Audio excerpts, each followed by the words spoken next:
Mi smo že par dni nazaj oziroma en teden naredili identifikacijo letalske bombe, ker je bistvena pri vseh nadaljnih postopkih. Če me drži v fazi identifikacije, ugotovimo, da se prva faza ne da izvesti, potem se začnemo pogovarjati o naslednjih dveh, se pravi ali rezanje z linijskim trakom ali pa z zakopom in direktno detonacijo. Tako da tukaj vsi gremo na ta prvo žogo, se pravi, da se da vžigalnik odviti in to je nam danes tukaj prioriteta.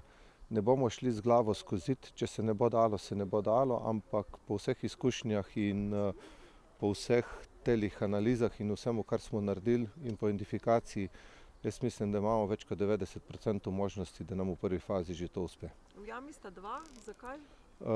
Ponavadi sta zmeri se izvajata dva pripadnika, se izvajata ta posege, pač tak je postopek vsega skupaj. Odločate se potem tudi skupaj? Odločitve so skupne, ja.